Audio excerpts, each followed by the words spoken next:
En Allemagne, au lendemain de la Seconde Guerre mondiale. Dans leurs zones d'occupation respectives, les Alliés sont tous confrontés aux mêmes questions. Que faire des criminels du régime nazi? Comment les juger? Les procès de crimes de guerre intentés en zone d'occupation française comptent parmi les plus importants de l'après-guerre.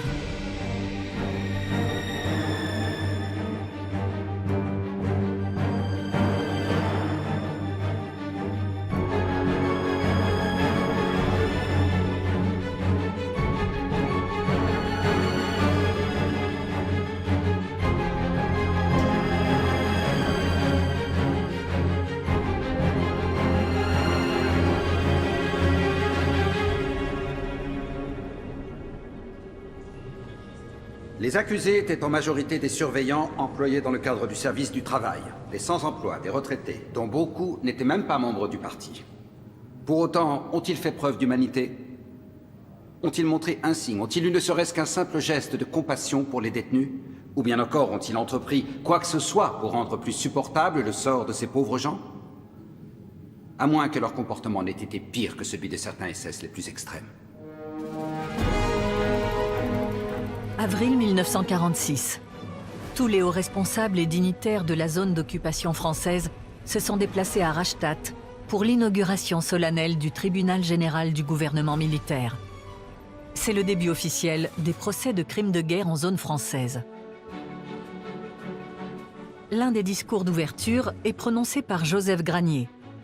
Procureur dans les années 1930, il a démissionné de ses fonctions après la capitulation de la France en 1940. Au lendemain de la guerre, il est nommé commissaire du gouvernement près le tribunal général et dirige le ministère public. Quelle est la valeur d'une vie humaine? Eh bien, pas grand-chose pour certains. Et pour preuve, les accusés ici présents. Ils ont porté atteinte à la dignité des détenus, les ont cruellement et brutalement humiliés, torturés et tués, sans oublier que ces sévices étaient assortis de cynisme et d'ironie non contenue. Nous avons reçu cette lettre ce matin. Son expéditeur, Julien L'Huillier, ne pourra être présent à l'audience, mais son témoignage sur le camp de Neue-Brehm ne manquera pas d'être entendu par le tribunal. Il désigne nommément messieurs Kunkel, Weiss et Drocourt. Ces derniers se sont distingués par leur grande brutalité, pour avoir notamment forcé les détenus à marcher des heures autour du bassin d'incendie, accroupis et les bras croisés derrière la tête. Écoutons ce que d'autres survivants du camp de Neue-Brehm auront à nous rapporter. Oui. Quel est cet accusé? Le camp de Neue-Brehm, près de Saarbrück, est au centre du premier procès de Rastatt, qui s'ouvre à la mi-mai 1946. Le banc des accusés accueille tout l'ensemble du personnel du camp, du commandant au cuisinier, du gestionnaire à la secrétaire, ainsi que les gardiens. De bons pères de famille, des voisins serviables, qui ont marqué les témoins par leur comportement violent et cruel.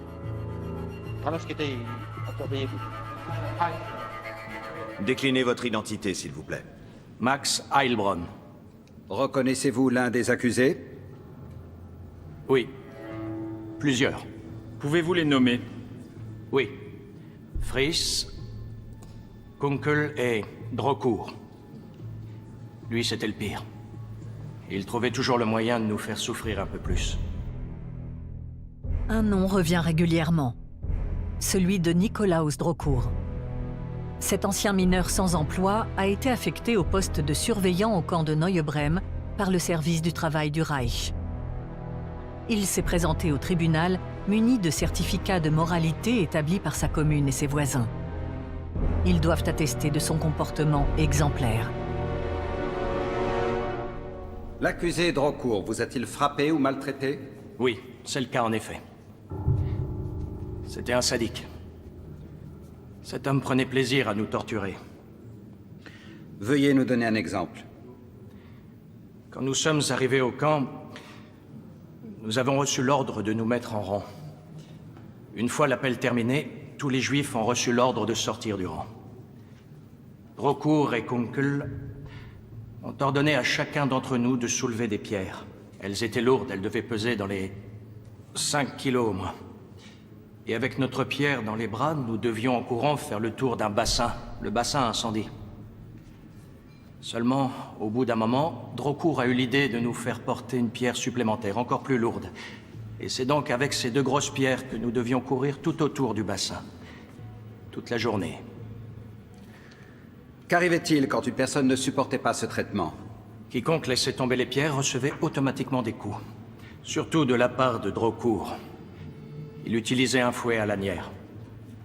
Et lorsqu'un des détenus s'effondrait, ou bien perdait connaissance, Drocourt se faisait un malin plaisir de sauter sur le pauvre type à terre, pour vérifier qu'il n'était pas en train de simuler. Ces sévices et meurtres répondaient-ils à des ordres? Je ne sais pas. Mais je sais par d'autres détenus que Drocourt était considéré par tout le monde comme particulièrement violent. Plus violent encore que ses supérieurs. Nikolaus Drocourt a été renvoyé du camp en raison de son comportement considéré comme violent, même selon les normes de la Gestapo. Il était trop cruel envers les détenus.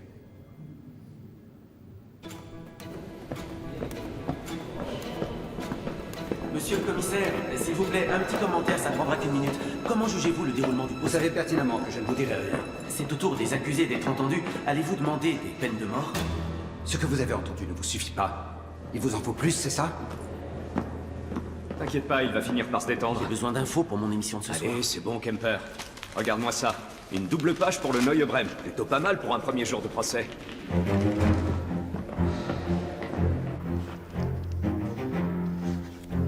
Im Südwestecho wurde ganz breit berichtet. Hier, guck mal. Ja, Forum der Gerechtigkeit. Ja. Ja, das ist gleich die erste Überschrift. KZ Neue Bremen, ein weiterer Schandfleck. Erschütternde Zeugenaussagen. Avec leur travail de recherche, Marlène Kottmann, Elisabeth Thalhofer et Daniel Bonnard font œuvre de pionniers. Les procès de Rastatt ont été très peu étudiés à ce jour. Marlène Kottmann est spécialiste de l'histoire du droit. Elle consacre sa thèse de doctorat au procès. Nix gesehen, nix gehört, nix gewusst. Daniel Bonnard est historien. Il a notamment travaillé au Centre international de recherche et de documentation sur les procès des crimes de guerre. Oh, hier kommen die Entlastungszeugen ins Spiel. Elisabeth Thalhofer a déjà pu exploiter une partie des actes du procès dans le cadre de ses recherches sur le camp de Neue Brem. Die Nationalsozialisten Officiellement, le camp de Neue Brem était qualifié par les nazis de prison de la police élargie. C'est du pur langage codé national-socialiste. Le terme de prison donne l'impression qu'on y détenait des criminels condamnés, ce qui n'était absolument pas le cas. Neue Brem était un camp de la Gestapo. Il était directement administré par la Gestapo de Saarbrück, qui avait tout pouvoir pour décider qui allait y incarcérer et pour combien de temps. Construit en 1940, le camp est utilisé par la Gestapo à partir de 1943. Il compte en moyenne 1 millier d'internés, la plupart soumis aux travaux forcés. Installé au vu et au su de la population locale, il reste à jamais, pour les anciens détenus, synonyme des pires horreurs. La majorité des gardiens ne faisaient pas partie de la Gestapo ou des SS. Ils n'étaient même pas membres du NSDAP ou d'une organisation affiliée. Pour la plupart, on ne peut même pas affirmer qu'ils étaient des partisans fanatisés de l'idéologie du régime nazi. Accusé Drocourt, veuillez vous lever.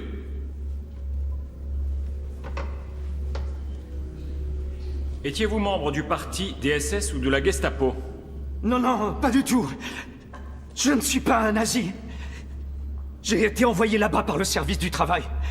Je n'ai qu'une petite retraite. Et ma famille n'a rien à... Répondez uniquement aux questions. Qu'avez-vous à dire face aux accusations des témoins? Je ne me souviens plus très bien. Je me suis... Comment dire? Je me suis probablement laissé emporter par mon zèle quelquefois. Alors, il se peut que j'ai parfois cogné ou donné des coups de pied aux détenus.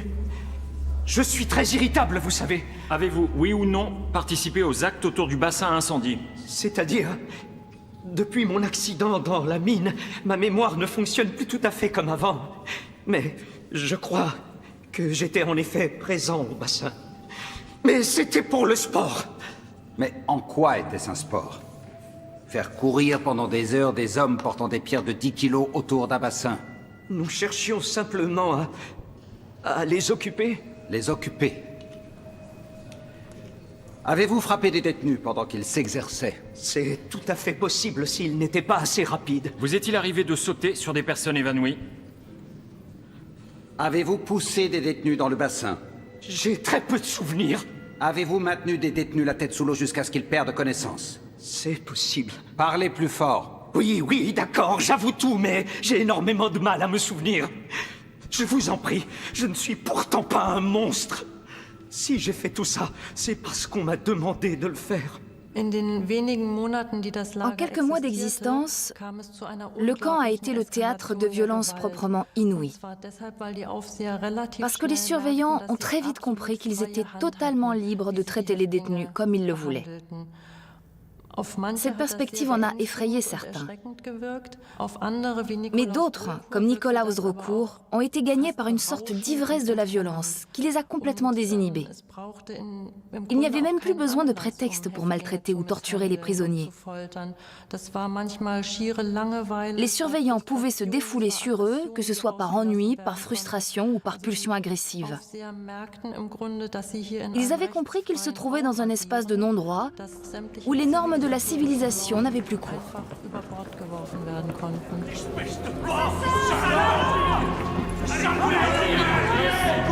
Nikolaus! Arrêtez! Salaud! Mais je te comprends pas! Calmez-vous. Pourquoi est-ce que je peux pas lui donner la lettre? J'ai pas non plus le droit de lui rendre visite. Tenez. C'est bon pour les nerfs. Vous n'avez pas peur pour votre mari? Ou votre père? Ou qui sais-je? Vous venez pour qui? Personne. Je suis simplement spectatrice. Mais j'interviens bientôt en tant qu'avocate. Je veux me faire une idée de la façon dont le procès se déroule. Qu'est-ce qu'on va devenir? C'est un brave homme, vous savez. Il a toujours été très bon avec nos enfants. Et voilà qu'il faut peut-être le pendre. Les Américains pendent des gens tous les jours, vous savez. Mais non, c'est complètement faux. Si. Faites preuve de patience. Qui est l'avocat de votre mari? Les audiences du tribunal sont très fréquentées, ce qui est l'un des buts recherchés par les Français. Les débats publics, l'accompagnement médiatique par la presse écrite et la radio s'inscrivent dans l'opération de dénazification et d'éducation à la démocratie menée par les Alliés. Il s'agit d'une volonté de rééducation.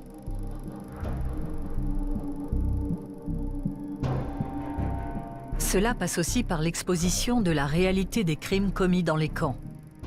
Les Allemands sont confrontés sans ménagement aux horreurs du Troisième Reich.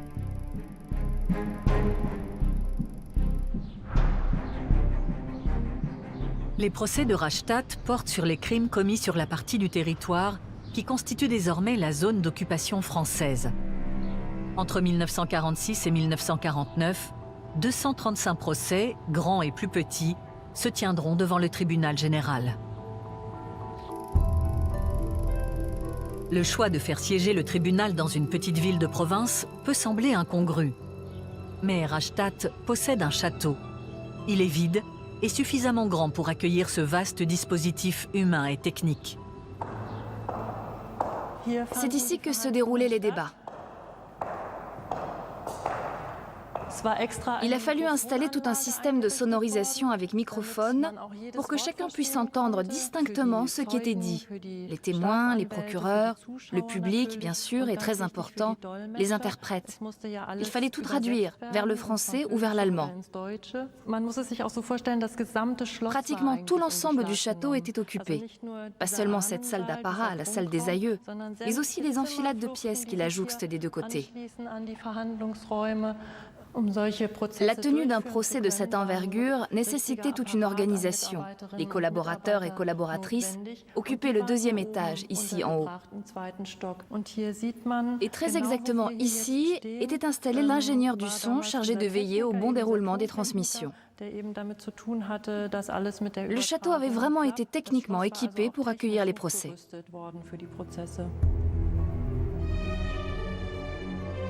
Le service de justice du gouvernement militaire français organise et coordonne les procès depuis son quartier général de Baden-Baden, à quelques encablures de Rastatt. Par le nombre d'affaires traitées, les procès de crimes de guerre de Rastatt comptent parmi les plus importants de l'après-Seconde Guerre mondiale. Mais ils étaient tombés dans l'oubli, car les archives ont longtemps été inaccessibles. Leur délai de communication avait été fixé à 100 ans et finalement ramené à 70 ans. Leur dépouillement et leur étude peuvent désormais commencer. En 1946, le monde a le regard braqué sur Nuremberg. Les procès de Rastatt s'ouvrent dans l'ombre du tribunal militaire international qui incarne jusqu'à ce jour la justice des Alliés contre les crimes de guerre nazis. Les procès de Nuremberg bénéficient d'une mise en scène médiatique très efficace. Les principaux criminels de guerre sont sur le banc des accusés, responsables politiques, militaires et hauts fonctionnaires du régime nazi. Les noms et les visages sont connus.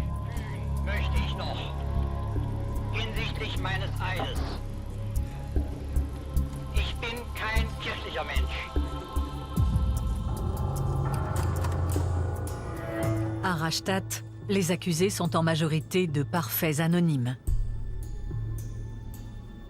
En effet, les Alliés jugent que la responsabilité des crimes n'est pas imputable aux seuls dirigeants du régime, mais aussi aux milliers de sbires SS, de fonctionnaires et d'hommes de main, dont chacun est considéré comme un rouage de la machine criminelle.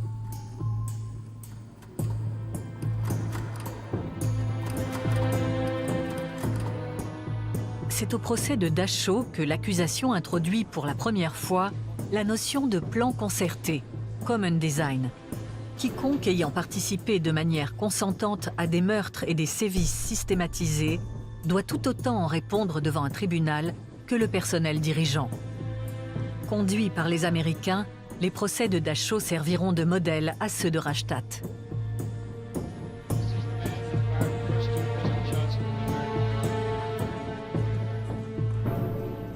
Dans le common design, en fait, il y a l'idée qu'il y a une idée beaucoup plus large de la complicité, non ? Il n'y a pas seulement la question de savoir est coupable celui qui a du sang sur les mains, etc.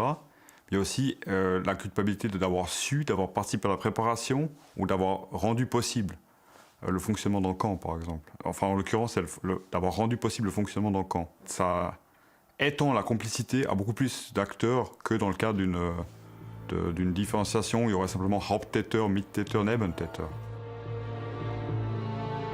C'est sur la base du plan concerté que les Français vont enquêter sur les activités des nombreux camps et prisons situés dans leur zone d'occupation.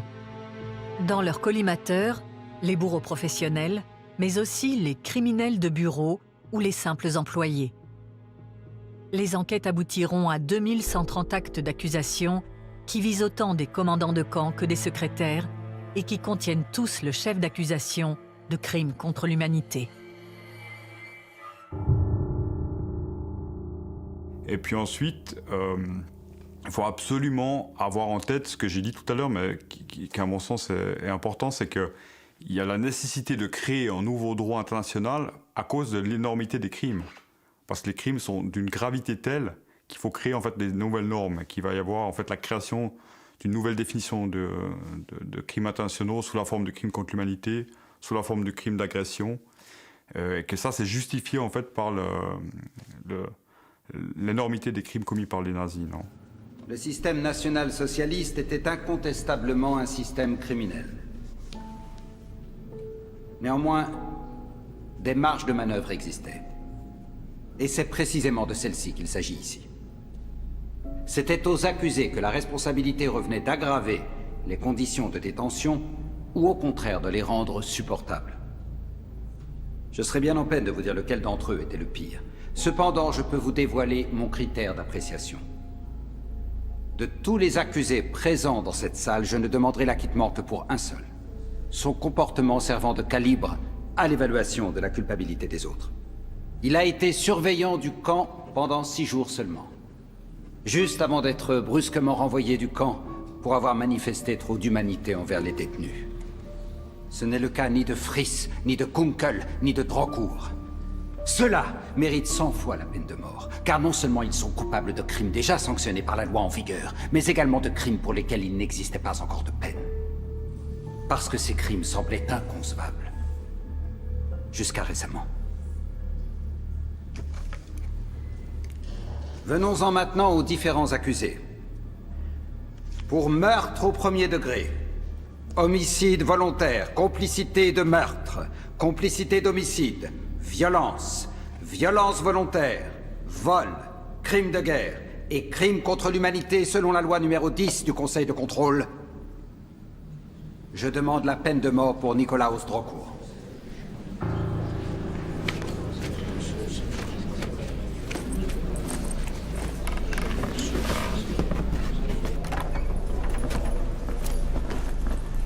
Si je me dépêche, j'y serai avant le bouclage. C'est quand même excessif tout ça. C'est pas encore le jugement. Je ne parle pas de ça, mais de la loi crime contre l'humanité. C'est ce qui s'applique partout maintenant, c'est nouveau. Mais c'est justement là que c'est aberrant. Le procureur demande la peine de mort pour un crime qui n'en était pas encore un. Du moins à l'époque où le surveillant en question de recours maltraitait les détenus. La loi n'existe que depuis l'année dernière. Oui, mais il a tué des tas de gens. Ouais, je sais bien. Sauf qu'ici, on va condamner des personnes sur la base d'une loi qui n'existait pas au moment où les faits ont eu lieu. Je n'ai aucune compassion pour un type comme Drocourt. Mais moi non plus. Laisse tomber, faut que j'y aille. Tu vas le dire, ça? Je ne suis pas encore complètement fou, et la censure, t'as oublié. Mesdames et messieurs, bonsoir. Voici à présent les dernières nouvelles des procès de crimes de guerre. Que ce soit à Nuremberg, à Dachau ou désormais ici à Rastatt, la loi numéro 10 du Conseil de contrôle est actuellement sur toutes les lèvres. Il est déclaré dans cette loi que les crimes contre l'humanité sont passibles de la peine de mort. Mais qu'est-ce qu'un crime contre l'humanité? Ce n'est pas exactement défini. Ainsi, les mauvais traitements ou les dénonciations peuvent être qualifiés de crimes contre l'humanité. Tout comme l'appartenance à un groupement criminel. Mais, et c'est ce que se demandent beaucoup de personnes en ce moment, un dénonciateur peut-il être condamné sur la base de cette loi alors qu'elle n'existait pas au moment où le dénonciateur a agi? Eh bien, chers auditeurs, il le peut. Car, au fond, cette loi a toujours existé. Simplement, elle n'avait pas encore été codifiée. La morale humaine nous interdit de faire du mal à d'autres êtres humains. Considérons donc cette loi du Conseil de contrôle comme une sorte de droit naturel éthique. Car les manquements moraux de notre pays constituent... Droit naturel éthique. Quelle belle foutaise. La loi numéro 10 du Conseil de contrôle interallié est contestée par les juristes allemands. Ils considèrent que selon le principe de non-rétroactivité, une nouvelle loi ne peut s'appliquer à des faits commis avant l'entrée en vigueur de cette loi. D'autre part, ils y voient une façon détournée d'introduire la notion de culpabilité collective. Ce n'est pourtant pas l'intention des Français. Ils cherchent à établir pour chaque accusé les preuves de sa culpabilité individuelle. Sans cette nouvelle loi, de nombreux auteurs de crimes ne pourraient pas être poursuivis. En fait, on ne peut pas comprendre quelque chose comme la loi numéro 10 du Conseil de contrôle interallié si on ne comprend pas la nécessité de répondre à l'énormité des crimes commis par le régime nazi. Elle sert à donner un certain nombre de définitions et d'outils juridiques aux magistrats, aux procureurs, pour pouvoir instruire ces crimes. Et pour pouvoir instruire des crimes qui ont une dimension étatique institutionnelle. Après 17 jours d'audience seulement, le premier procès touche à sa fin. Mais les Français ne pratiquent pas une justice expéditive pour autant.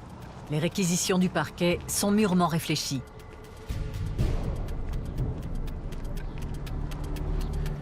Le jugement est pour aujourd'hui. Quels sont tes sentiments? Les juges vont suivre nos réquisitions. Je ne me fais aucun souci là-dessus. Nous avons demandé 14 condamnations à mort. C'est trop ou pas assez? J'en aurais demandé 2 de plus. Mais après tout, c'est toi le chef et tu ne voulais pas. Les preuves auraient été insuffisantes, tu le sais bien. Et plutôt que de demander la peine de mort dans une affaire incertaine, je préfère encore la prison. Tu es un idéaliste, mon cher Joseph. Mais je te comprends tout à fait. La conscience morale des Allemands est encore délicate et balbutiante. Peut-être grandira-t-elle un jour.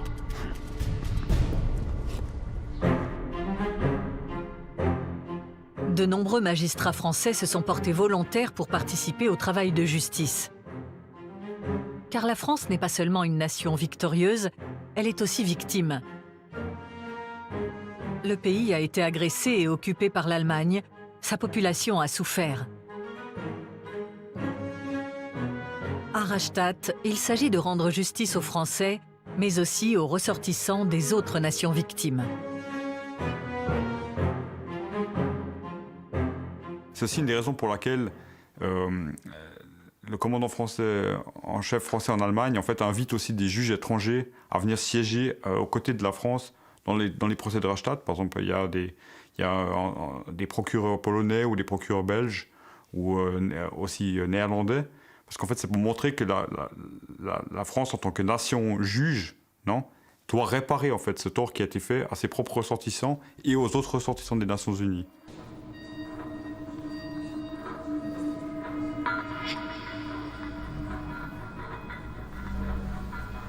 Dans le procès contre le personnel du camp de Neubrem, le tribunal suit les réquisitions du procureur. Il prononce 14 peines de mort, dont celle contre Nikolaus Drocourt.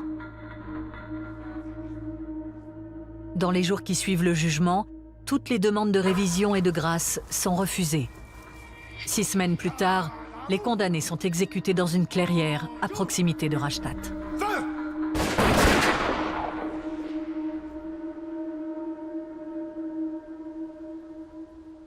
Les gens, en fait, ont pensé, si à Nuremberg, le régime, donc les chefs, les leaders du régime ont été mis en accusation et ont été condamnés, alors ça nous décharge de notre responsabilité. Mais quand le programme de poursuite des criminels de guerre a commencé à traiter des rangs intermédiaires, des rangs inférieurs, le rejet a augmenté de plus en plus.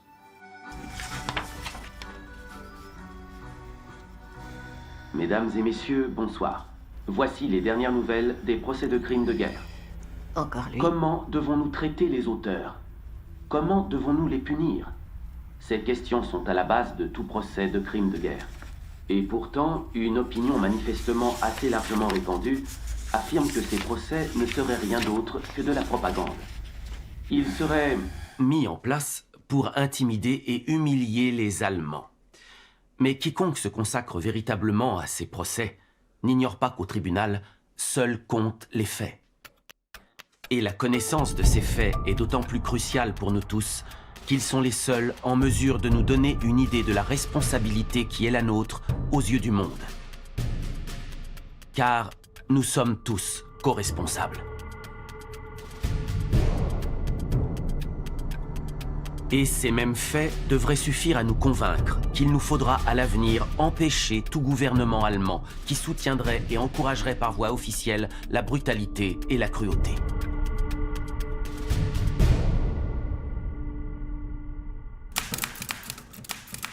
Ces morts étaient enterrés au hasard, anonymement comme du bétail. Le premier procès est terminé, mais le commissaire du gouvernement, Joseph Granier, n'a pas le temps de souffler. Une autre grosse affaire attend déjà le procureur en chef.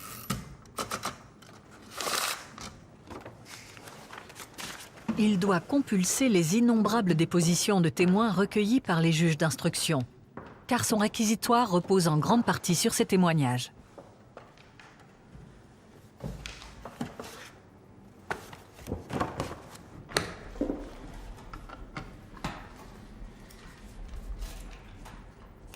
L'acte d'accusation pour Natzweiler est prêt. Il doit partir aujourd'hui au service de copie et de traduction. C'est urgent. Très bien, merci.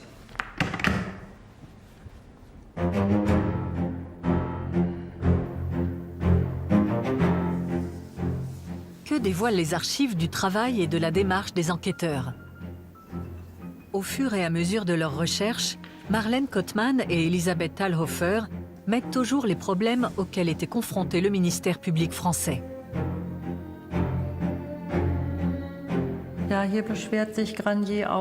Ici, Granier se plaint du fait que les Américains emploient 800 personnes pour les procès de Dachau, alors que son parquet doit se contenter de 60 collaborateurs pour débusquer les criminels de guerre. Et qu'en plus, on risque de lui retirer une partie de ce personnel.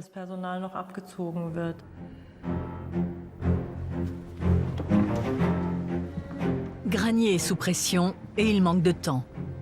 L'acte d'accusation sera après quelques jours à peine avant le début de l'audience.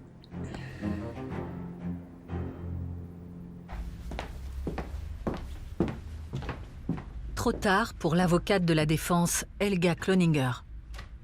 C'est son tout premier procès et elle aussi manque de temps pour le préparer. L'un des clients dont elle a la charge risque la peine de mort et elle est inexpérimentée. Elle doit son agrément à son excellent niveau de français et au fait de ne pas avoir de passé politique compromettant.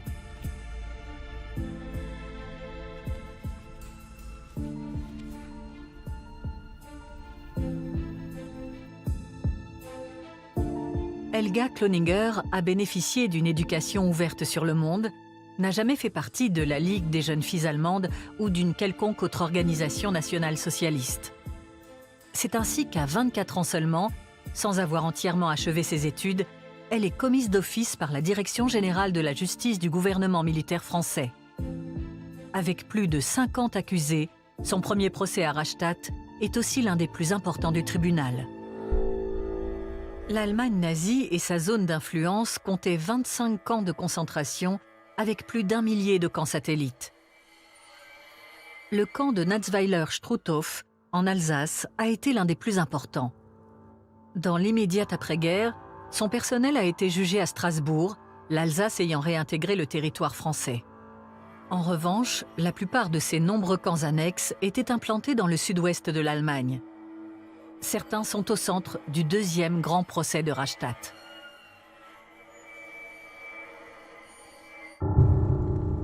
Le camp de concentration de Natzweiler-Struthof est mis en service en 1941. De ce camp central vont se déployer à partir de 1942 les différentes annexes. Les camps sont devenus un pilier de l'économie de guerre en tant que pourvoyeur d'une main-d'œuvre bon marché. Le camp du Struthof compte en majorité des résistants issus des différents pays occupés. La tactique des Allemands consiste à faire disparaître les résistants sans que leur sort soit connu, une manière de briser les velléités d'éventuels émules.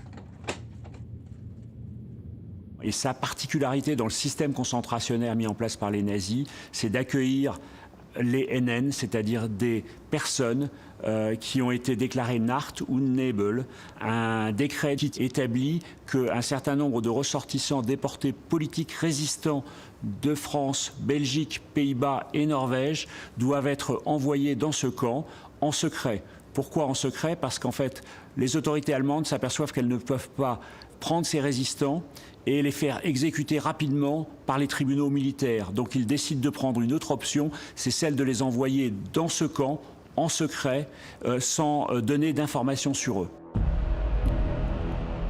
Henri Gaillot est l'un de ces détenus Nacht und Nebel, nuit et brouillard. Ce professeur de dessin organisait la résistance à La Rochelle sous le nom de code Le Normand. Arrêté en 1943, il est condamné par un tribunal militaire allemand et déporté au Struthof.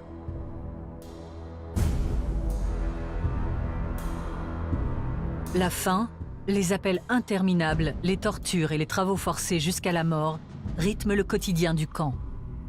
Henri Gaillot dessine secrètement l'horreur. La potence est réservée aux exécutions officielles, mais la mort peut surgir de n'importe où.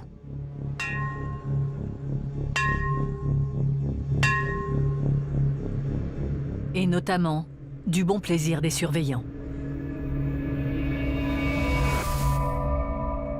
Alors ce dessin d'Henri Gaillot est très intéressant parce qu'en fait il reflète un épisode assez symbolique de la perversité, du raffinement du système de la déportation. En effet, à un moment il y a eu des travaux sur les barrières extérieures, elles ont été ouvertes, donc possibilité de s'évader. Du coup les SS décident de créer une ligne avec un fil qui marque la démarcation sur lequel on ne peut pas passer. Et du coup on sait que dans cette descente, un certain nombre de SS, soit parce qu'ils avaient une prime, parce que quand quelqu'un s'évadait et que le déporté était tué directement, ils avaient une prime, ou soit par cruauté, ont poussé un certain nombre de ces déportés dans ce ravin de façon très intentionnelle. Donc le système de sa cruauté et en même temps dans sa perversité, puisqu'il y a effectivement une prime à l'appui pour ceux qui tirent bien. Henri Gaillot parvient à emporter ses dessins avec lui lors de son transfert au camp de Dachau, d'où il sera libéré. Il rejoindra les troupes françaises et siégera comme juge suppléant bénévole au tribunal général de Rastatt. On compte plusieurs anciens résistants parmi les magistrats de la zone française d'occupation. Ils étaient évidemment animés par une forme de motivation personnelle, sans qu'il faille forcément parler de vengeance. Mais ils avaient certainement un intérêt particulier à voir juger les criminels nazis. L'afflux de prisonniers politiques, provoqué par les arrestations de masse, était censé fournir une main-d'œuvre bon marché. C'est pour cette raison que l'on a créé 29 commandos extérieurs.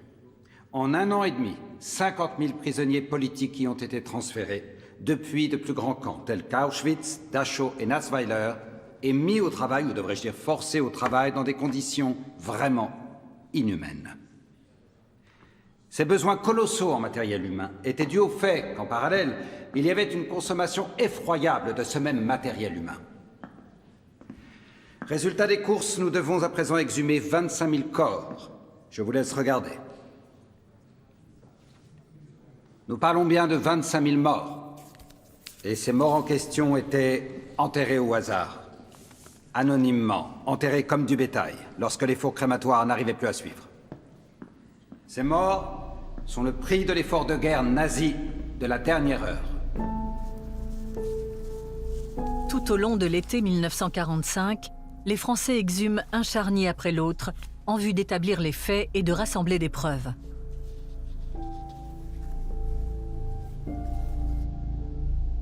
C'est ainsi que l'horreur se dévoile dans toute son ampleur. Les Français forcent les populations locales à venir voir la réalité en face et les obligent à coudre des linceuls et à fabriquer des cercueils.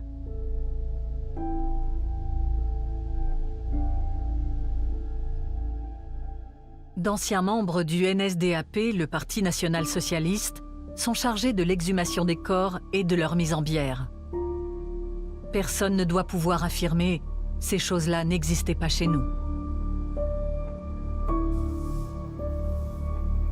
Les enquêteurs français rassemblent une quantité de preuves écrasantes, des procès-verbaux, des factures, des listes qui détaillent les rations de nourriture accordées aux détenus, des lettres.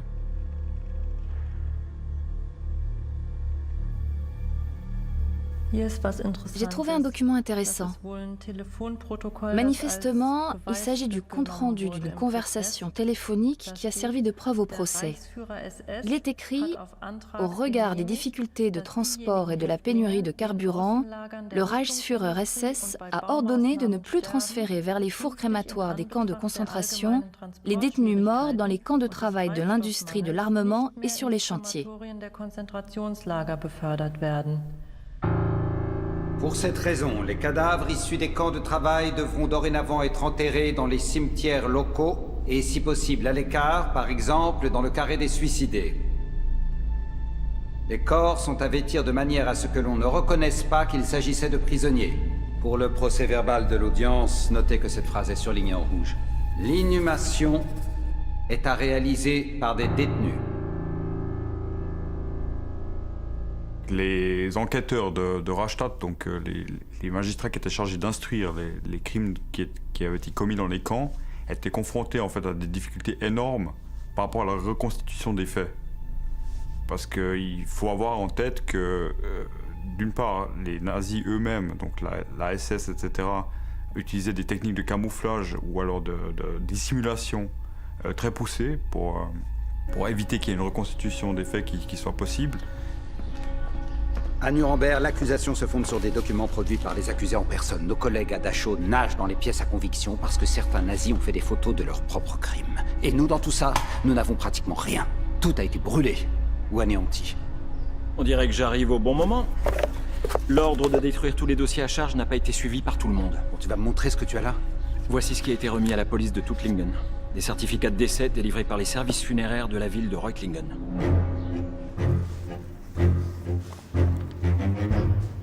Parmi les preuves réunies par le parquet français, se trouve un carnet de certificats de décès soigneusement rempli par les médecins du camp. Défaillance cardiaque, dysenterie, pneumonie. Les causes de décès sont variées et apparemment naturelles.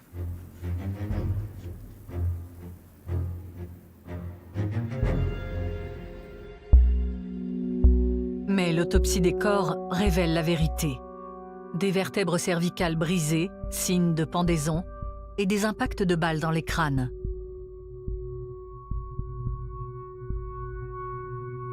Une partie des corps est identifiée grâce au tatouage. Nous avons pu reconstituer le sort de nombreux détenus. La plupart sont morts de malnutrition, 40% par pendaison et une minorité par balle. De nombreuses victimes portaient des blessures ou des traces de coups au visage et au torse. Toutes ont été inhumées complètement nues et certaines même vivantes. Dans de nombreux endroits, comme ici à Schörzingen, les autorités françaises obligent les habitants à passer une dernière fois devant les cercueils ouverts avant que les morts ne soient enfin dignement inhumés.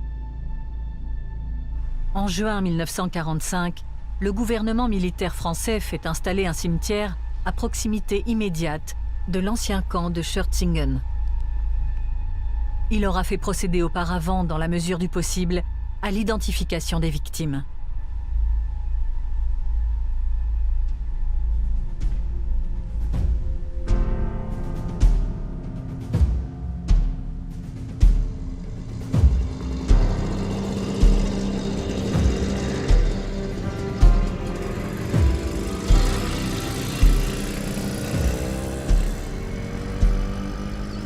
Mesdames et messieurs, au cours de l'audience, on entend régulièrement des témoins relater ce qu'ils ont vu.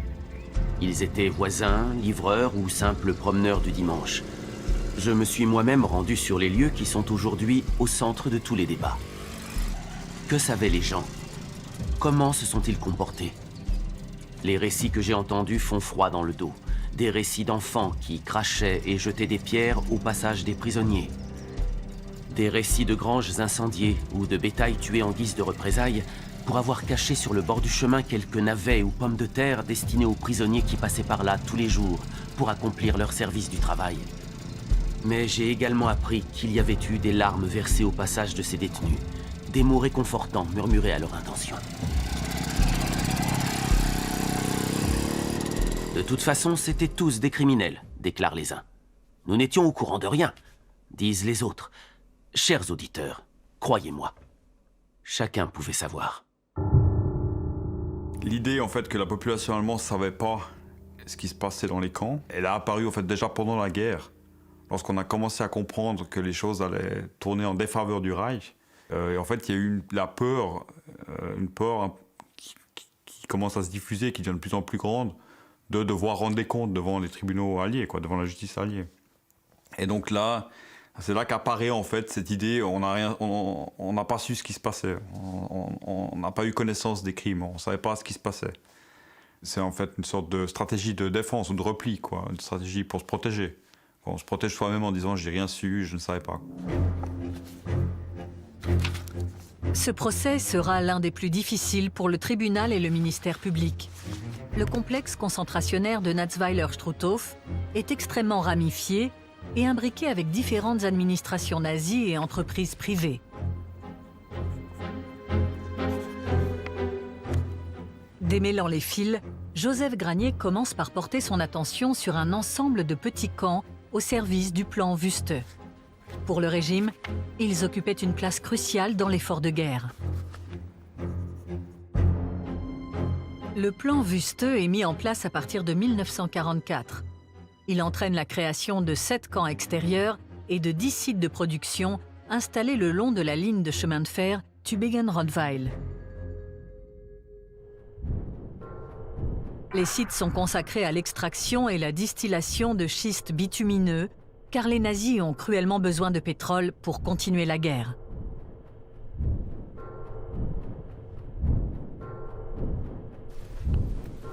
À Schönberg, les vestiges du site témoignent de la folie de l'entreprise. Les installations sont gigantesques, la récolte dérisoire.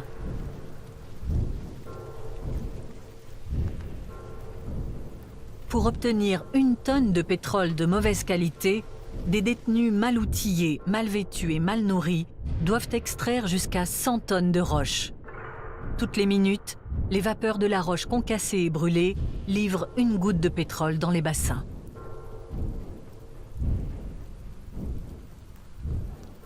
Les survivants du plan Wüste seront des témoins à charge décisifs. Je suis avocate agréée. Je vous assure que ce ne sera pas long.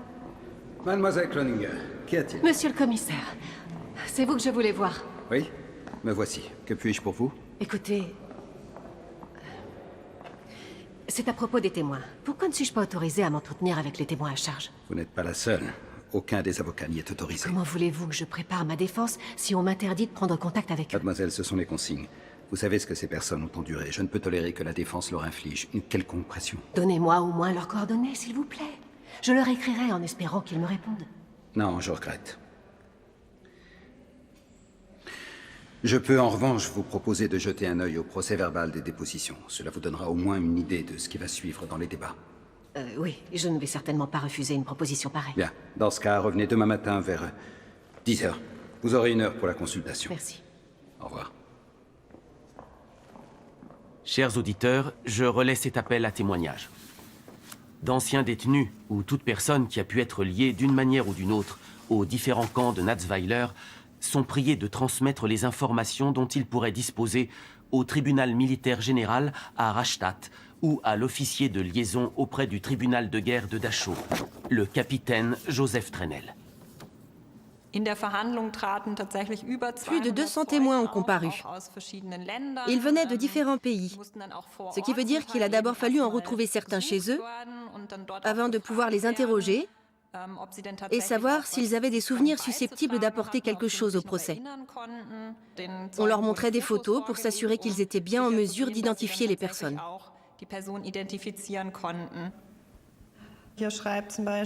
Ici, il y en a un qui écrit « En 1944, j'étais incarcéré comme prisonnier politique au camp de concentration de Natzweiler en Alsace. J'ai entendu à la radio qu'il y avait un procès en cours contre des gardiens. Il décrit ce qu'il a subi et nomme ses tortionnaires.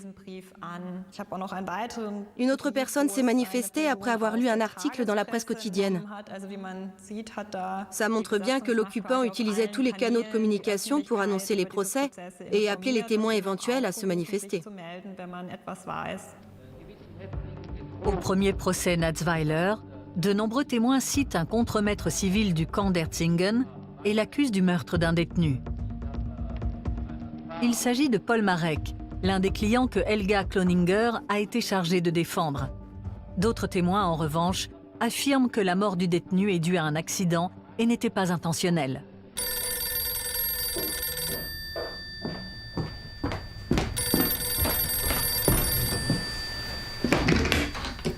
Oui, allô? Maman? Tout va bien. Oui, je m'en sors. Le temps file à une vitesse, si tu savais. Chaque jour, on me confie de nouveaux cas.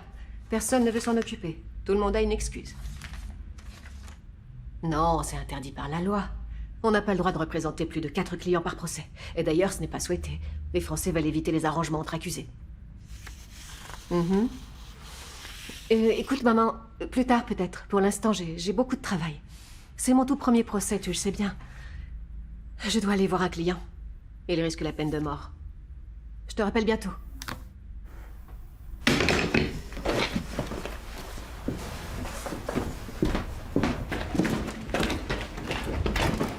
Monsieur Marek, les témoins à charge dans votre affaire seront entendus aujourd'hui. Pour eux, on est tous des criminels. Nous, les petites gens, on nous condamne à mort, alors que les autres... Les plaidoiries n'auront pas lieu avant janvier. Il nous reste un peu de temps d'ici là. L'essentiel, c'est que vous ne soyez pas condamnés à mort. Ne perdez pas espoir maintenant. C'est avec un soin minutieux que Helga Cloninger se prépare à sa toute première audience au tribunal. Par moments, il y a des remarques très personnelles, comme ici par exemple. C'est mon premier jour, j'ai la trouille. Elle a écrit ça. Oui, on dirait qu'elle était un peu nerveuse. La parole est maintenant à la défense.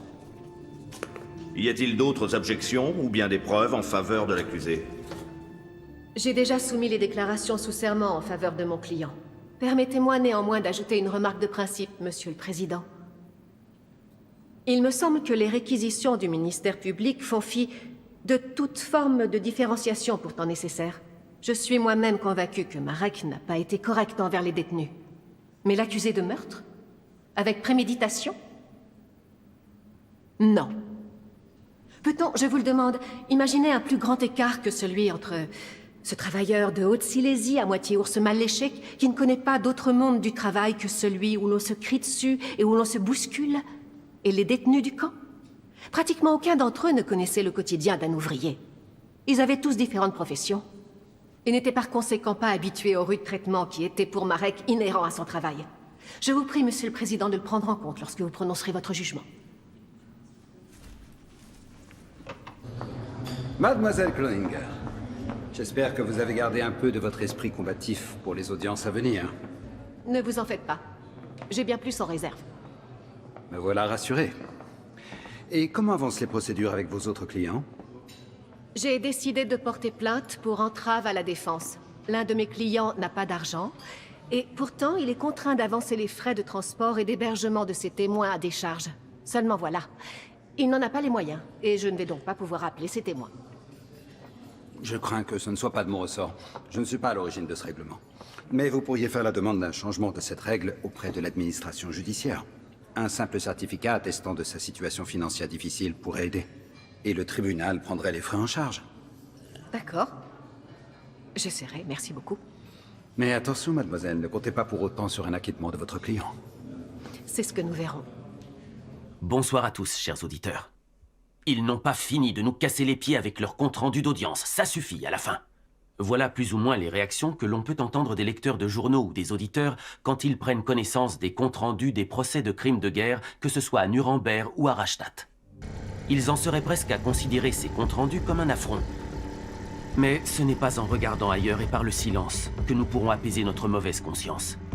Pas moins qu'en imaginant que puisque les vrais coupables sont jugés, nous pouvons nous laver les mains de toute faute. Excusez-moi, c'est aujourd'hui au tour de la défense de plaider. Comment jugez-vous les réquisitions du commissaire du gouvernement? Comment se fait-il que l'on mette à prix la tête d'un jeune garçon de tout juste 20 ans, qui a tout bonnement été envoûté par les jeunesses hitlériennes avec lesquelles il a grandi, alors que M. Baldur von Schirach, qui est responsable de l'embrigadement de toute cette jeunesse, ne prend que 20 ans à Nuremberg? Quelque chose ne tourne pas rond. Les vrais responsables, ils ne sont pas là. Tous ces gens qui ont créé ce système et qui ont été les premiers à en profiter, ces hommes-là sont déjà bien loin. Et que pensez-vous de la thèse de la faute collective? C'est un procès politique. Ce tribunal est politique. Il me semble qu'il n'y a rien d'autre à ajouter. Il n'y a aucune prise en compte du contexte qui explique pourquoi une personne commet des fautes. Je prévois d'invoquer le code civil allemand. Tous ces hommes déclarés criminels deviendront des martyrs pour avoir été jugés sans la moindre nuance. Merci beaucoup. La parole est à présent à la défense dans l'affaire Paul Marek. Nous écoutons votre plaidoirie. Messieurs de la Cour, Monsieur le Président. L'accusation a exigé pour Paul Marek la plus sévère de toutes les peines que l'on puisse imposer à un être humain. Je dispose aujourd'hui de pas moins de 17 déclarations assermentées de personnes qui faisaient parvenir de la nourriture aux prisonniers et qui déclarent que Marek le tolérait, alors que cela était interdit. Et voici comme par hasard que selon les accusations du ministère public, Marek aurait intercepté de la nourriture. Comment expliquer cela? Je pense que Marek est coupable. Mais uniquement si l'on s'en réfère à notre code civil allemand au paragraphe 223. Pour les autres accusations, il n'existe tout simplement aucune preuve. Du moins, si l'on se base sur le délit de crime contre l'humanité tel que l'a invoqué Monsieur le commissaire du gouvernement. Monsieur le Président, je ne vous demanderai pas de gracier Monsieur Marek. Non. Cela étant, je considère les réquisitions de Monsieur le commissaire du gouvernement comme totalement exagérées. Je suis profondément convaincue, non pas en ma qualité d'avocate, mais d'être humain, que Marek n'a pas mérité la mort. Et c'est pour cela que je ne veux pas que mon client soit gracié, mais qu'il lui soit rendu justice.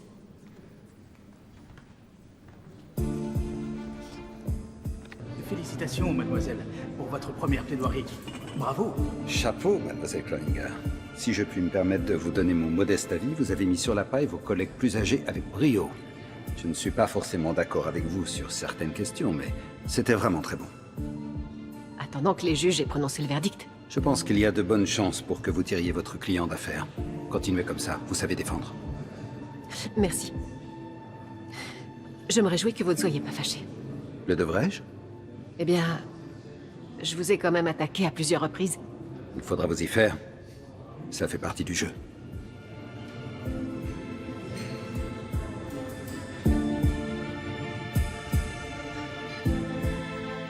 Grâce à Helga Cloninger, Paul Marek échappe à la mort. Le tribunal le condamne à une peine de prison. Il est accusé de crime contre l'humanité. Helga Cloninger tente de réfuter cette accusation en revenant très concrètement sur ce qui peut lui être reproché à titre individuel, sans prendre en compte le contexte du camp. Le procédé était assez répandu parmi les défenseurs, qui étaient très critiques vis-à-vis de la loi numéro 10 du Conseil de contrôle et de cette infraction inédite que constituait le crime contre l'humanité. À leurs yeux, cela revenait à une mise en accusation généralisée. Paul Marek est condamné à une peine de 20 ans de réclusion criminelle. Ses demandes de révision et ses recours en grâce n'aboutissent pas. Il obtient néanmoins à intervalles réguliers des remises de peine, mais le 4 février 1953 à midi, il se donne la mort dans sa cellule.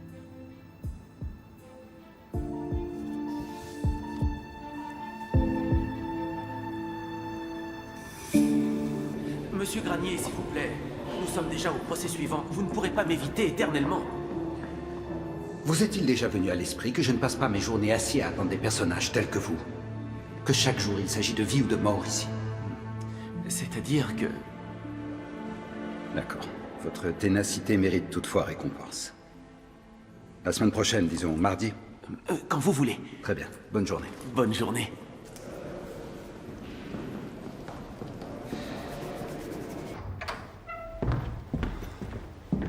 Joseph Granier prépare le procès suivant. Il doit rédiger un réquisitoire contre 22 accusés. Je suis là si vous avez besoin. Venez, nous allons commencer.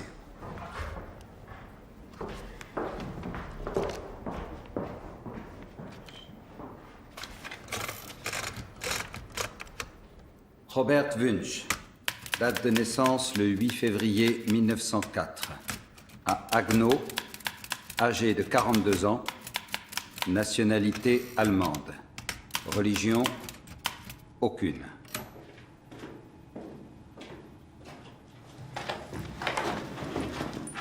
Robert Wunsch? Oui, et vous êtes ma nouvelle avocate, mademoiselle Cloninger, je suppose. Oui. Je propose que nous commencions sans tarder.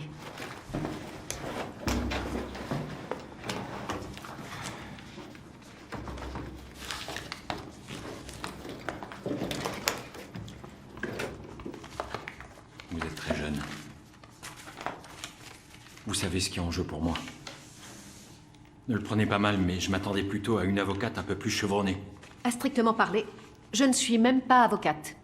Je n'ai pas encore passé tous mes examens. Mais j'ai été nommée avocate commise d'office. Je n'ai peut-être pas encore beaucoup d'expérience au tribunal, mais je compte bien gagner toutes mes affaires. Mais j'ai beaucoup à perdre dans ce procès. Plus que vous n'en avez à gagner. Oui, je sais. Nous n'avons donc pas de temps à perdre. Je vois que vous avez quitté l'église. Oui. C'est ennuyeux. Vous savez l'effet que cela peut avoir sur l'auditoire. Je suis au courant. Le parti Enfin, vous savez quelle était sa position vis-à-vis de l'Église. Marié, 2 enfants, casier judiciaire vierge, membre du parti depuis mai 1933. Ça aurait été pire si vous l'aviez rejoint avant 1933. Vous apparteniez à la direction du camp de Schirmeck.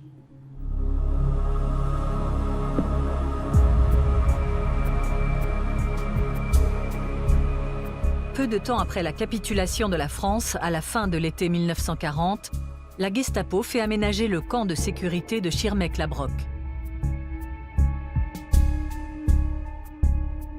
Il est construit par les détenus, des Alsaciens qui s'opposent au nouveau régime sur leur territoire et qu'il s'agit de briser mentalement et physiquement.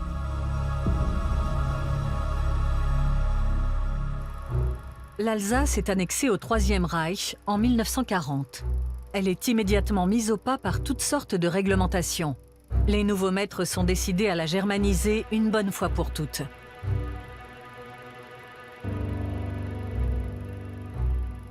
Loisirs, éducation, culture, tout est soumis au contrôle des Allemands. Les noms de famille français sont germanisés, la pratique de la langue française est interdite.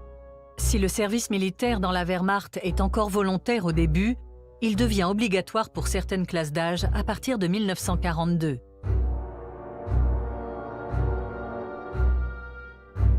Les réfractaires, considérés comme non germanisables par les nazis, s'exposent à une incarcération en camp de rééducation. Schirmeck est l'un de ces camps de rééducation. Ils sont distincts des camps de concentration car la détention y est, en théorie, temporaire. Tandis que les résistants actifs sont internés dans le camp voisin de Natzweiler-Struthof, ceux et celles qui pratiquent la résistance passive sont incarcérés à Schirmeck-Labrock.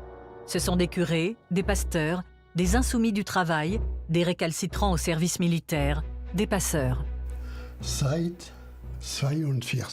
Depuis 1942, nous fabriquions des faux papiers pour que les jeunes gens ne soient pas obligés de partir à l'armée allemande. Grâce à ces papiers, ils n'étaient plus alsaciens. Ils devenaient français.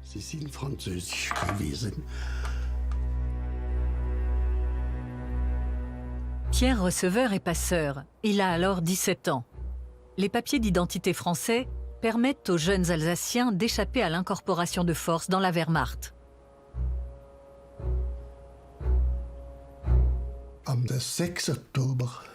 Le 6 octobre 1944, à 9 h, je suis parti dans la forêt avec un sac à dos pour apporter de la nourriture aux gens qui s'y cachaient.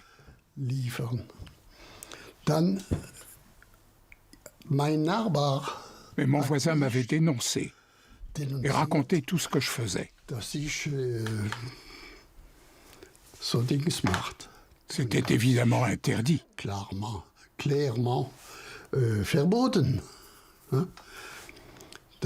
La police allemande est arrivée et m'a immédiatement... Dans le trajet, au moment où c'est que je transportais des aliments, je me suis fait arrêter là. Et on m'a dit, mitkommen, Deutsche. Et on m'a envoyé à Schirmeck. Nach Schirmeck. Au départ, le temps de détention à des fins de rééducation est fixé à un maximum de 6 mois. Mais au plus tard, à partir de l'année 1943, la réalité est tout autre. Face aux besoins grandissants de l'industrie de guerre en matière de travailleurs forcés, les perspectives de libération s'amenuisent. Le camp est dirigé par le capitaine SS Karl Buck.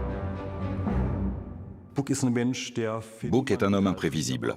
Ni les détenus ni ses subordonnés ne savent à quoi s'attendre avec lui. Il est violent. Il a la réputation de traîner une mauvaise humeur permanente. Il est réellement méchant. Il conçoit des sévices tellement abominables que c'en est à peine croyable. Buck a été nommé commandant de Schirmeck parce qu'il a une grande expérience dans ce domaine.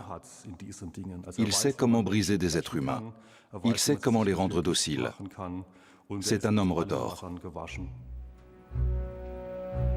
Le bras droit de Bouc se nomme Robert Wunsch. En tant qu'adjoint, il est notamment chargé de la discipline dans le camp. Les actes du procès de Robert Wunsch contiennent des échanges de lettres avec les autorités militaires britanniques qui mettent en lumière son comportement à Schirmeck.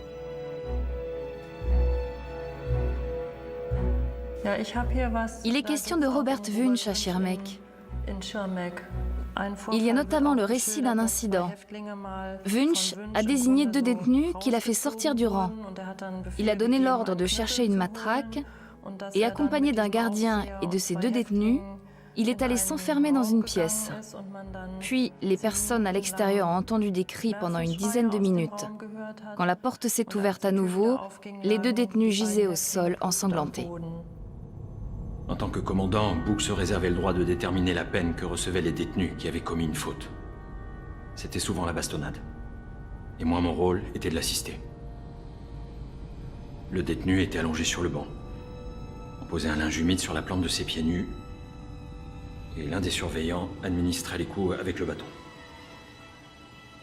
Moi, j'ai jamais frappé un détenu avec le bâton. Et je crois que pendant cette période, aucun n'est mort des suites d'une de ces bastonnades. Et sans bâton?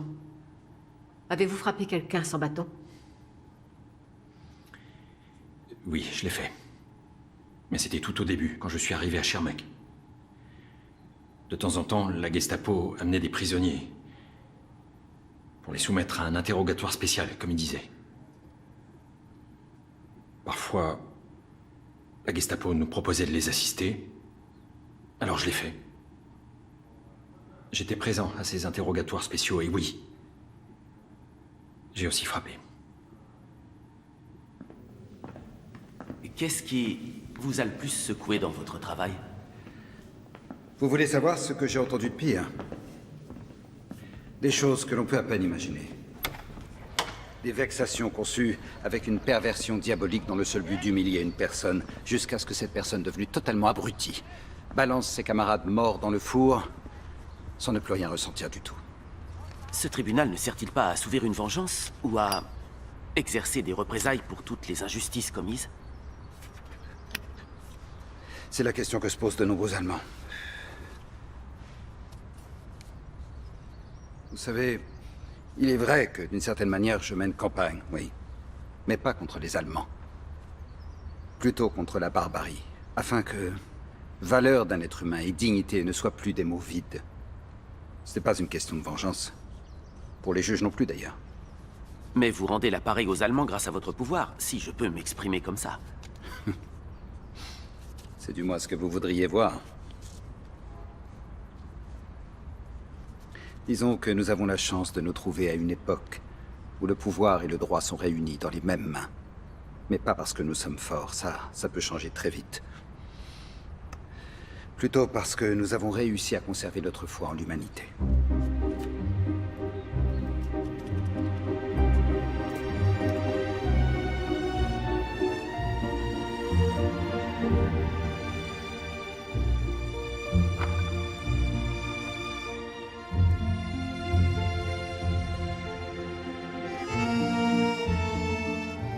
Après le débarquement en Normandie, les troupes alliées avancent vers Paris.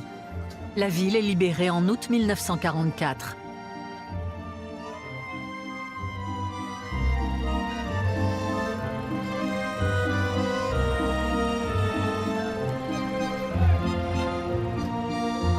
La libération de l'Alsace est désormais imminente.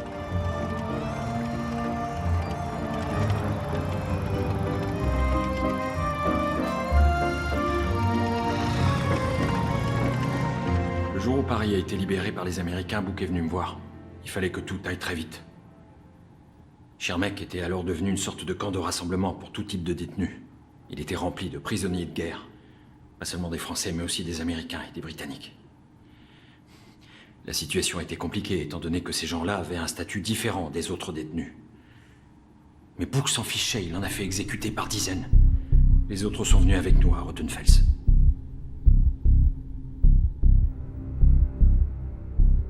La Gestapo évacue le camp de Schirmeck-Labroque à partir de la fin du mois d'août 1944. Il est définitivement abandonné en novembre.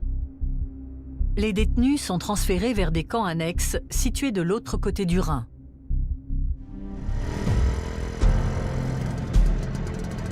Le plus important de ces camps est celui de Rothenfels, à proximité de la petite ville de Gaggenau. Il est au centre d'un autre grand procès de Rastatt. Bonjour monsieur, je peux vous renseigner? J'ai entendu dire qu'il y aurait eu un camp pas loin dans les parages. Vous savez quelque chose? Oui, en effet, je les ai vus moi, les détenus. Et c'était quand? C'était pendant l'hiver. L'hiver de l'année 44-45, je travaillais ici. Et qu'avez-vous observé exactement? Je regardais, à la dérobée.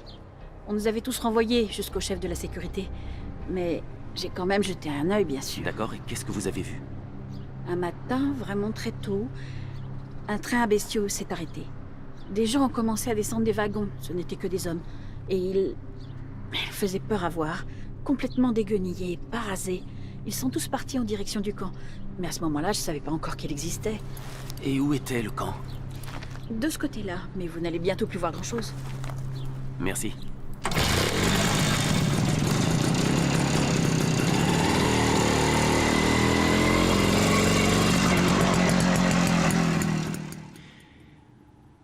En tout cas, Book m'a confié la direction du camp de Rothenfels à Gaggenau, en accord avec l'entreprise Daimler-Benz.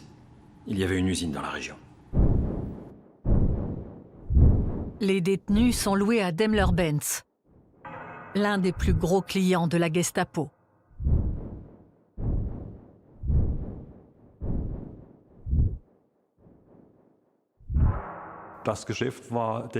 Les deux parties s'y retrouvaient très certainement. Du côté de Mercedes-Benz, on récupérait une main-d'œuvre bon marché. Les détenus et travailleurs forcés représentaient environ un tiers du personnel durant l'été 1944. Sur les 5500 employés de l'usine de Gaggenau, 1600 étaient des travailleurs forcés. Ça montre leur poids dans les activités de l'entreprise. Mais la Gestapo faisait également une excellente affaire. Les archives de Schirmeck nous apprennent qu'elle touchait 150 000 Reichsmark par mois pour cette mise à disposition. La marge bénéficiaire devait être énorme. C'était donc une affaire juteuse, mais très sale. Parlez-moi de Rothenfels. Et ne soyez pas avare de vos bonnes actions. Chaque détail compte. Veillez à bien me dire quand et comment vous avez contribué à rendre plus supportables les conditions de vie au camp. C'était dans les derniers mois de la guerre. Il n'y avait plus rien nulle part. Il fallait des bons absolument pour tout. J'ai sillonné la région pour rassembler autant de matériel que possible. Vêtements, équipements, nourriture, tout était difficile à obtenir. Le pire, c'était les médicaments. Je me suis rendu à l'office de l'alimentation, à l'office de l'économie et auprès de différents fournisseurs. Mon chauffeur pourra vous le confirmer au besoin. Qui d'autre pourrait témoigner? Avez-vous des noms à me donner, des adresses? Plus nous aurons de personnes pour vous mettre hors de cause, mieux ce sera. Oui, j'ai bien quelques noms qui me viennent. Il y a surtout le père Neumeier. Vous devez absolument lui parler. D'accord. Faites-moi une liste de ces noms. Je reviens demain et je m'occuperai de les contacter dans la foulée.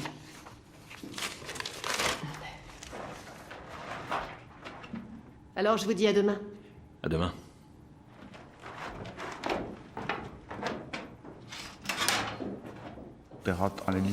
Il a établi une liste de personnes susceptibles de témoigner en sa faveur.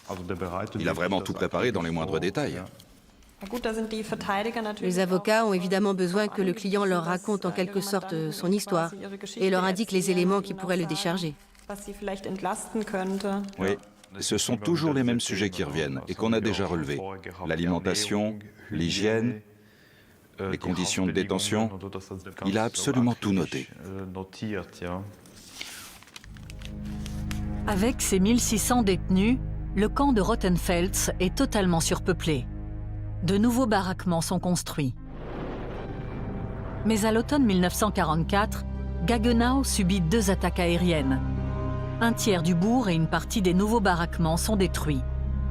L'usine Daimler-Benz, la véritable cible du bombardement, est également touchée. L'entreprise décide de transférer une partie de la production d'armement vers un lieu plus sûr. Sur les 1600 détenus, 700 doivent quitter Rothenfels pour Aslar et les mines Vulcan. Ces mines désaffectées, aujourd'hui enfouies sous une déchetterie, disposent d'un immense réseau de galeries. Un emplacement idéal pour une usine d'armement qu'il faut protéger des bombes. À leur arrivée, les détenus sont d'abord forcés de construire une station de téléphérique démesurée. Ils sont logés dans les galeries, aussi froides qu'humides. Certains détenus ne voient pas la lumière du jour pendant plusieurs semaines d'affilée, voire des mois. Les galeries servent à la fois de camp et de site de production. Nous avons ici un plan du camp Vulcan, dessiné par un détenu 53 ans après la fermeture du camp. Il faut bien avoir à l'esprit que les différences de niveau, ici à droite, étaient beaucoup plus importantes à l'époque. Certaines galeries avaient une longueur de 400 mètres. Les entrées étaient de ce côté-ci, et les détenus vivaient très loin de là, dans ce tunnel de couleur claire. Les Français et les Alsaciens dormaient ici, et un peu plus loin, les Russes, les Polonais et les autres nationalités. Les conditions de vie dans le camp Vulcan étaient indescriptibles. Au début, il n'y avait pas de toilettes. Les détenus étaient obligés de faire leurs besoins à même le sol, aux extrémités des tunnels. Vous imaginez les conditions d'hygiène. Le couchage était des plus rudimentaires. La veille de l'arrivée des détenus, on avait fait poser un plancher de fortune recouvert d'un peu de paille. Mais cette paille n'était jamais renouvelée. Elle était trempée dès le premier jour et elle a commencé à moisir. Ça a duré des semaines et des mois. Et à cela s'est ajoutée une terrible invasion de poux. Millionen. Il y en avait des millions. Personne n'y échappait. Les soirs, on était tous occupés à chercher les poux.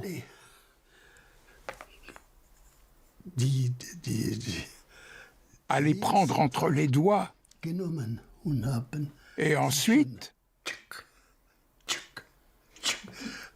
Die Liese hatten die Haut. Ils ont attaqué la peau. Et alors, après, c'était des grosses plaies de sang.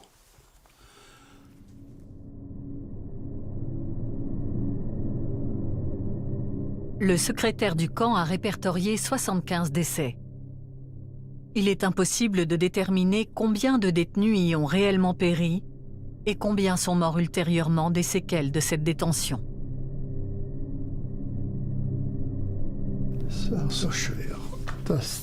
Les conditions étaient tellement dures que beaucoup de gens sont restés à Haslar.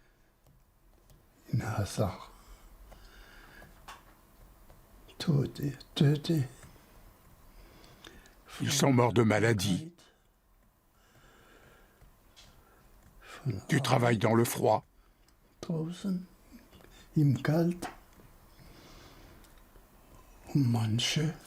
Parfois à cause des coups qu'ils recevaient.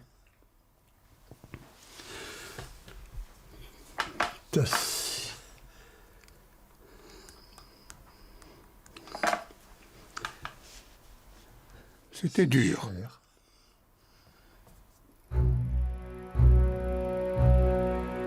Les récits des survivants du camp de Haslar-Vulcan sont tellement inimaginables que le tribunal de Rastatt décide d'effectuer une visite des lieux. Sur place, d'anciens déportés guident les magistrats. Les principaux accusés sont également présents. La visite rendra tangible ce que les mots peinaient à décrire. D'autres déplacements de ce type seront organisés à l'occasion de procès ultérieurs.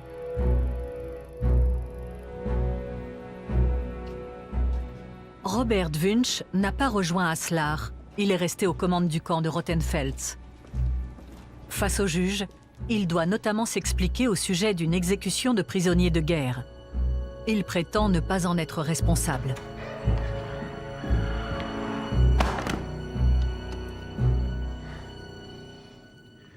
Reliez-moi à la prison, je veux parler au juge d'instruction Bûcher. Ici Granier. Je viens de recevoir un courrier des Américains. Il s'agit de l'exécution de prisonniers de guerre. 4 Américains, 6 Britanniques et 4 de chez nous, des religieux, à Rothenfels. C'était sous Robert Wunsch. Vous l'avez interrogé à ce sujet? Oui, je sais, Strasbourg a déjà négocié ça, mais... Oui, Book. Mais Wunsch était justement l'homme qui exécutait les ordres de Book. Et Rothenfels était précisément sous sa direction. Ah, c'est pas vrai, dites-moi que je rêve. Je veux quand même que vous l'interrogiez. Oui, merci.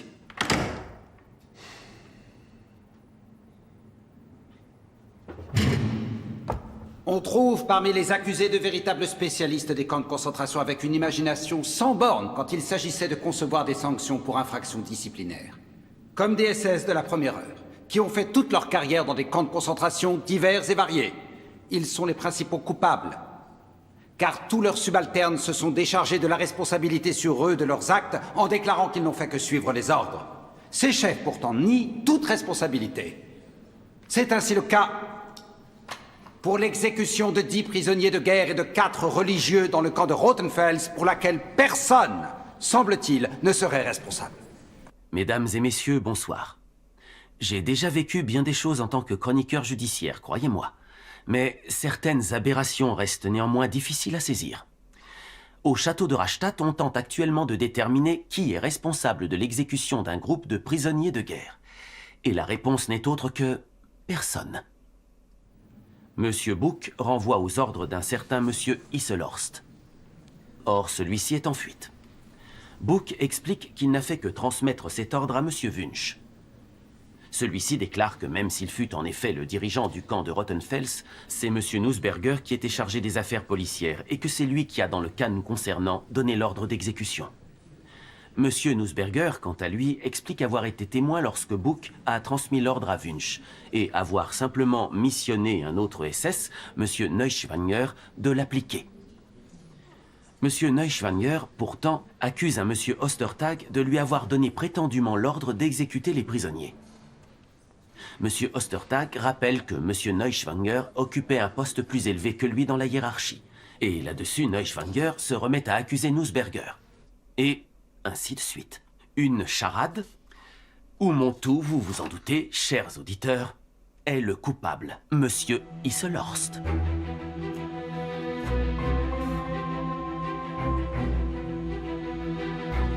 Dans les archives de Helga Cloninger, il y a des documents qui suggèrent que les accusés se concertaient par l'entremise de leurs avocats. L'existence de petites notes prouve en tout cas que l'on communiquait pendant les audiences, et leur contenu fait penser que les avocats aidaient leurs clients à dissimuler certains faits. Helga Cloninger va contacter chacune des personnes citées par Robert Wunsch pour leur demander de témoigner en sa faveur. Wunsch avait une grande gueule, comme tous les Allemands. Mais il n'était pas mauvais. Je connais Wunsch. Il était aussi horrible que son prédécesseur. Wunsch aussi frappait. Et comme il est très grand, ça touchait toujours la tête. Je le connaissais du camp de Schirmeck. Il était tout à fait différent. Et puis à Rothenfels, son attitude a changé. Il accordait de la valeur à une vie humaine. Il savait exactement comment ses surveillants nous traitaient là-bas. La nourriture était mauvaise, mais ce n'était pas sa faute, c'était la guerre. Wunsch est même parfois allé chercher personnellement des livraisons de pommes de terre. Il m'a envoyé plusieurs fois en ville pour acheter des médicaments.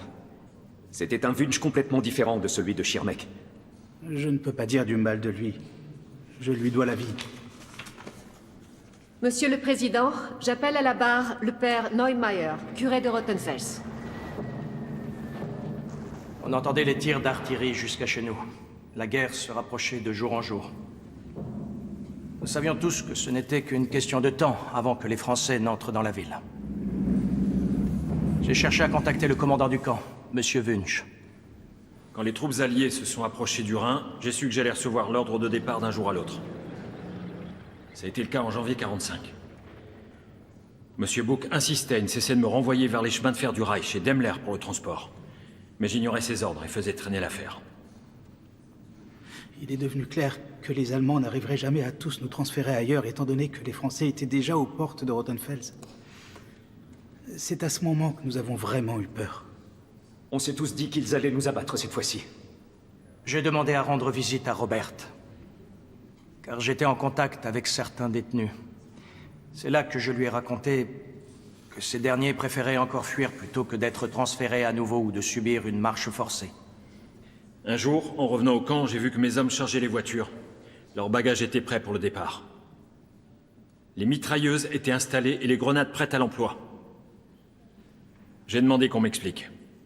J'ai entendu le gardien dire à Wunsch, ces chiens ne doivent en aucun cas tomber vivants aux mains des Français.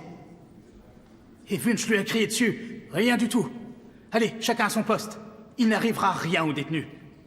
Les gardiens nous auraient abattus, si Wunsch n'avait pas été là. J'atteste que Robert Wunsch est à lui seul responsable de la libération de 1500 détenus. Sans son action courageuse, la plupart ne seraient probablement plus vivants. Wunsch établit des bulletins de sortie officiels.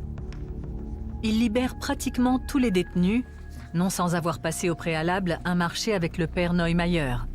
La libération des prisonniers en échange d'un témoignage en sa faveur. Et ça a probablement été utilisé comme élément de preuve à décharge. Wunsch s'est livré aux Alliés de sa propre initiative. Déjà condamné à mort par le tribunal militaire de Strasbourg, c'est dans un second temps qu'il est transféré au tribunal général de Rastatt. Venons-en maintenant à Robert Wunsch. Nous avons entendu de nombreux témoins qui se sont exprimés en sa faveur. Nous avons appris que, débarrassé de l'influence du fanatique commandant Book, il a montré un visage bien plus humain. Et oui, il a sauvé des vies humaines. L'a-t-il fait par amour de son prochain? Par humanité? Ou bien seulement parce qu'il voulait sauver sa peau, au vu de la défaite annoncée? Messieurs de la Cour, c'est à vous d'en juger à présent. Dans le cas de Robert Wunsch, je pense qu'en fait, il a simplement voulu sauver sa peau, quoi. C'est-à-dire que on sait, en fait, à cause de la Helferforschung, on sait qu'en fait, les bourreaux, disons les exécutants, quoi, peuvent tout à fait, à certains moments précis, déclencher des actions d'aide, parce qu'ils savent que, comme le contexte change, ils vont avoir besoin d'avoir des cartes en main ensuite, et que dans ce contexte, en fait, c'est tout à fait probable que Wunsch, en fait, ait vu venir la justice des Alliés, le fait que le Reich s'effondre. Robert Wunsch est condamné à 1 an de prison par le tribunal de Rastatt. Et il échappe à la peine de mort prononcée par le tribunal militaire de Strasbourg grâce à une amnistie. Une telle issue n'a rien d'exceptionnel. Au cours des années 50, de nombreux détenus seront libérés à la faveur d'amnistie. Et ils seront quelques-uns à faire carrière en République fédérale d'Allemagne. Car le vent politique a tourné. L'heure est au rapprochement franco-allemand et à l'alliance contre l'Union soviétique. Les Allemands veulent tourner la page et les Occidentaux veulent que la RFA soit un allié fiable. Les poursuites pénales contre les criminels nazis cadrent mal avec les intérêts des uns et des autres. Le tribunal général est dissous en 1949. Pendant 3 ans et demi, il aura rassemblé des preuves, prononcé des centaines de peines de prison et 105 condamnations à mort, dont 62 ont été exécutées. Tout cela pour que quelques années plus tard à peine, une vague d'amnistie vienne instaurer une ère de l'oubli et du refoulement. Aujourd'hui seulement, le travail du tribunal peut être considéré à sa juste valeur. Le commissaire du gouvernement Joseph Granier démissionne de son poste en 1948 et se fait muter. On ne connaît pas les raisons de cette décision. Mais après tout ce qu'il a pu entendre au cours des nombreuses audiences, il n'est pas exclu que lui aussi ait été déçu par l'indulgence manifestée envers les criminels. Helga Cloninger aura une belle carrière. Elle réussit ses ultimes examens en droit en 1949 et devient avocate. Après quelques années passées dans les services diplomatiques, elle ouvre un cabinet d'avocats à Hambourg. Elle s'engagera dès lors dans la défense de l'égalité professionnelle homme-femme.